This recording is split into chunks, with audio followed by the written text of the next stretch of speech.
Shalom, shalom, bien-aimés dans le Seigneur, et que la paix et la grâce du Seigneur soient avec vous encore aujourd'hui. Amen. Bien-aimé, notre Dieu est merveilleux. Alléluia. Ah, je voudrais nous parler aujourd'hui d'une petite chose qu'on a du mal à appliquer en tant qu'enfant de Dieu, alors que c'est une voie que nous devons suivre. Cette voie nous amène au salut. Mais nous avons du mal à le faire. Nous avons du mal à emprunter cette voie. Alléluia.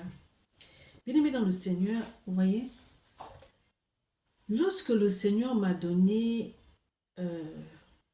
ce message qui est le rap, c'est pas le rap, la musique, hein.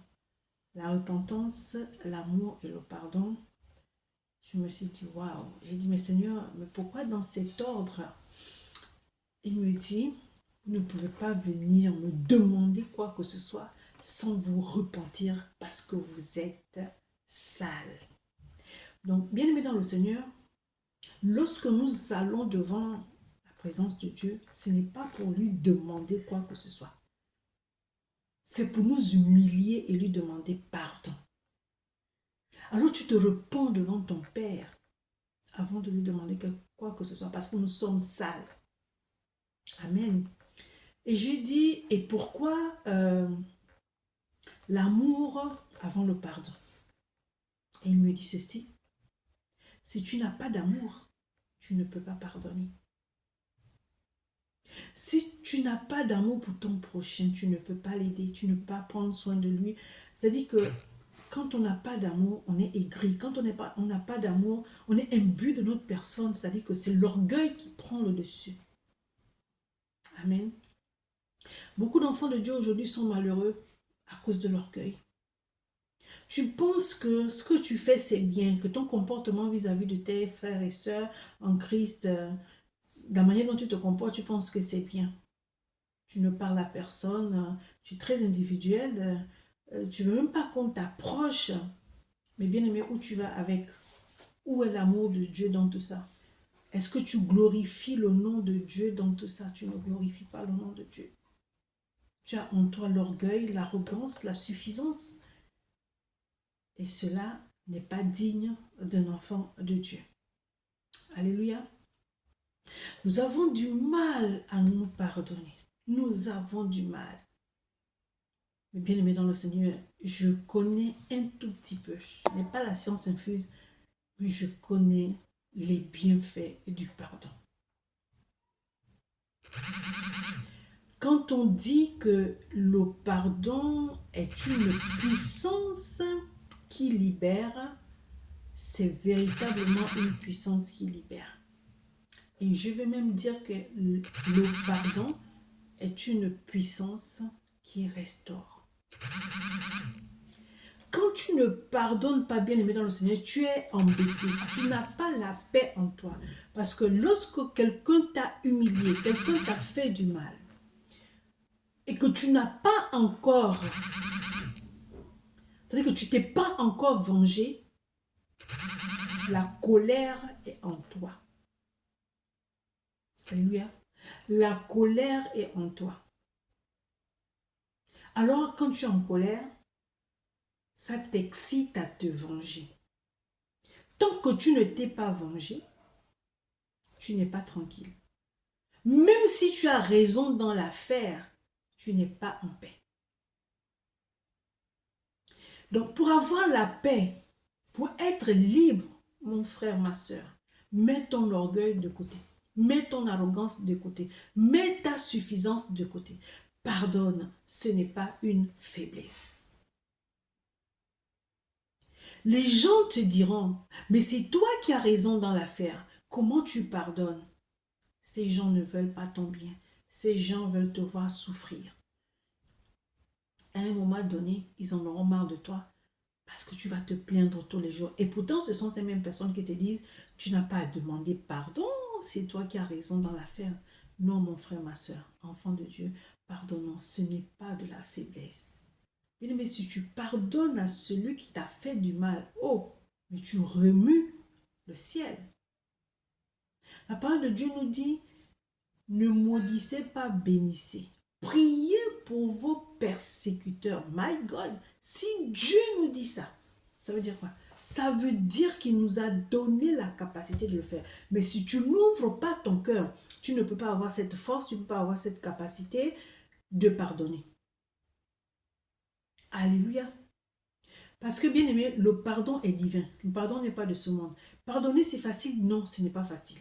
Mais lorsqu'on ouvre son cœur à Dieu, lorsqu'on veut avoir la paix, lorsqu'on veut être libre, on ouvre son cœur et on dit, Seigneur, aide-moi. Je veux pardonner pour être libre. Tu ne pardonnes pas d'abord pour celui qui t'a fait du mal, tu pardonnes pour toi-même parce que c'est toi qui as mal. Tu veux être libre, pardonne. Il nous dit dans sa parole, tu aimeras ton prochain comme toi-même. Le deuxième commandement qui nous a été donné. Tu aimeras ton prochain comme toi-même. Ça veut dire que tu dois supporter ton prochain. Ton prochain, tu dois prendre soin de ton prochain. Quand ton prochain a un souci, c'est comme si c'était toi. Ton prochain souffre, c'est comme si c'était toi. Mais bien aimé, où va-t-on avec l'orgueil? Où va-t-on avec l'orgueil? On n'arrive à rien faire de bon. On passe tout notre temps à nous plaindre. Parce qu'on n'a pas d'amour en nous. Parce qu'on n'aime pas notre prochain. Alléluia. Alors, bien aimé dans le Seigneur, la parole de Dieu nous dit ceci dans le livre de Colossiens chapitre 13, chapitre 3, à partir du verset 13. Je lis la parole de Dieu avec respect. Supportez-vous les uns les autres. Et si l'un a sujet de se plaindre de l'autre, pardonnez-vous réciproquement. De même que Christ vous a pardonné, pardonnez-vous aussi. De même que Christ nous a pardonné, pardonnons-nous aussi. Ici, on dit, si l'un a sujet de se plaindre de l'autre, pardonnez-vous réciproquement. Tu vas te dire, non, il se plaint trop, j'en ai marre, j'en ai marre, j'en ai marre. Si lui, il se plaint, toi, tu cries. Il y a quoi là? Il y a le feu. Et qui va éteindre le feu s'il n'y a pas de douceur? S'il n'y a personne qui se dit, bon, je prends sur moi.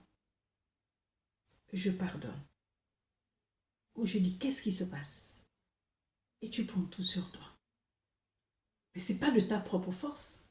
C'est Dieu qui va te donner cette force-là de prendre tout sur toi. Parce que tu as dit, Seigneur, il faut que cette histoire cesse. Donne-moi la force. Il va te la donner. L'autre dit A, tu dis A.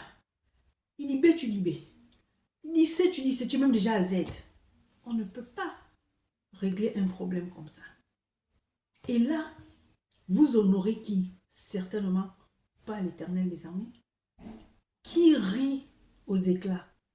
C'est l'homme rouge. Alléluia.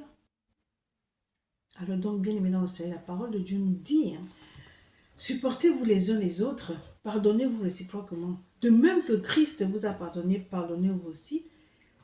Mais par-dessus toutes ces choses, revêtez-vous de l'amour qui est le lien de la perfection. Vous voyez, si vous n'avez pas d'amour, vous ne pouvez pas pardonner. Si tu n'aimes pas ton prochain, tu ne peux pas prendre soin de ton prochain. Si tu n'aimes pas ton prochain, ça veut dire que déjà de toi-même, tu ne t'aimes pas parce que tu n'aimes pas la paix. Et tu n'aimes pas Dieu. Et que l'œuvre de la croix ne te parle pas. Un innocent a fait couler son sang pour toi, pour moi. Et cet innocent te dit pardon, tu dis non. C'est que tu n'es pas encore converti, mon frère, ma soeur. Le pardon n'est pas une faiblesse. Le pardon n'est pas du monde. Le pardon est divin. Je sais que ce n'est pas facile. Mais si tu veux être libre, si tu veux avoir la paix, si tu veux avancer, si tu veux que les portes te soient ouvertes, si tu veux avoir la faveur de Dieu sur ta vie, incline-toi, humilie-toi devant Dieu et dis Seigneur, oui, je veux pardonner. Alléluia.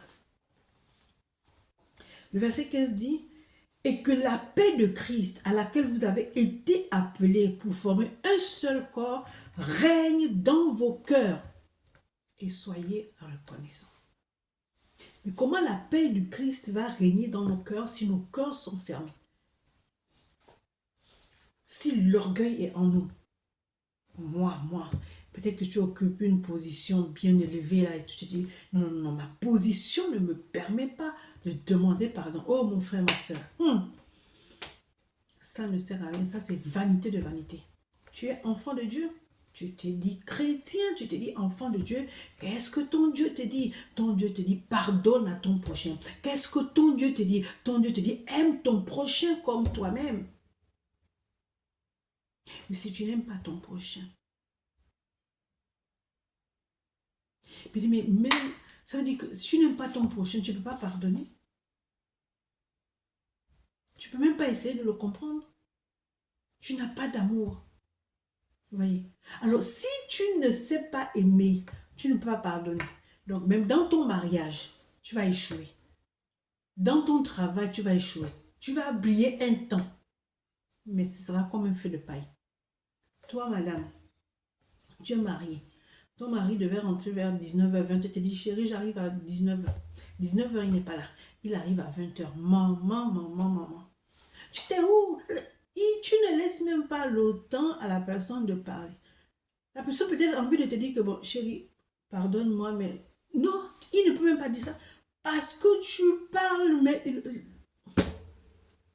Donc, vous voyez, le manque de pardon entraîne des choses négatives, des choses néfastes dans la vie d'une personne. C'est comme le mari aussi. La femme te dit, chérie, voilà. Ah non, ma chérie, mais je te demande pas. Non, non. Les gars, la personne veut te demander pardon, tu refuses. Tu es aussi incapable de demander pardon. Où va-t-on?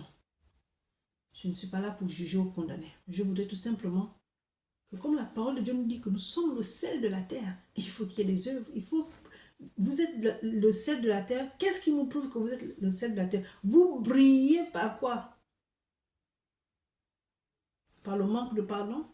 Par l'insolence? Par l'orgueil? Et vous dites que vous êtes le sel de la terre? La parole de Dieu dit encore, nous sommes la lumière du monde. La lumière du monde, et on nous retrouve dans les choses des ténèbres. La colère, c'est les ténèbres. La vengeance, c'est les ténèbres. Soyons dignes d'être enfants de Dieu. Nous devons produire les fruits. Tu es enfant de Dieu, le fruit de l'esprit ne t'accompagne pas. Le fruit de l'esprit n'est pas en toi. Mais nous sommes les premiers à nous plaindre. Vous voyez, ça fait mal hein, quand tu marches avec quelqu'un qui ne connaît pas encore Christ. Et puis tu es là, comment ça va et tout. Et c'est toi qui te plains, c'est toi. Mais lui, il se moque de toi, dedans de lui. Mais c'est toi qui as créé, c'est toi qui es le fils ou la fille de celui qui a créé le ciel et la terre et tout ce qui se trouve. Mais tu passes tout ton temps à te plaindre. Arrêtons cela, bien-aimés dans le Seigneur. Soyons véritablement convertis. Parce que si on est converti, on marche avec l'Esprit de Dieu. C'est-à-dire que le Saint-Esprit est notre compagnon. On ne peut rien faire sans lui. Et que sa présence doit nous envahir. Donc là, tu as la force de pardonner. Tu aimes ton prochain. Et si tu éloignes le Saint-Esprit, tu échoues, j'ai envie de le dire. Alléluia. Nos vies seront misérables. C'est ce que nous voulons? Non. Alors, ne nous limitons pas seulement à lire, à méditer la parole de Dieu, mais pratiquons-la véritablement. Alléluia.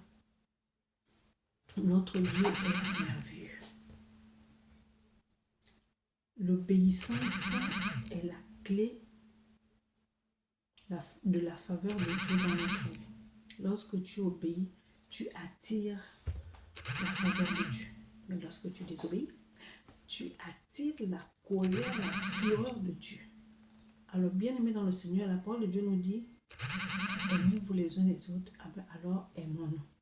La parole de Dieu nous dit, pardonnez-vous réciproquement, alors pardonnons-nous, comme Jésus nous a pardonné. Alléluia. Dieu est merveilleux. Je vous souhaite de passer une excellente soirée. Amen. Soyez bénis.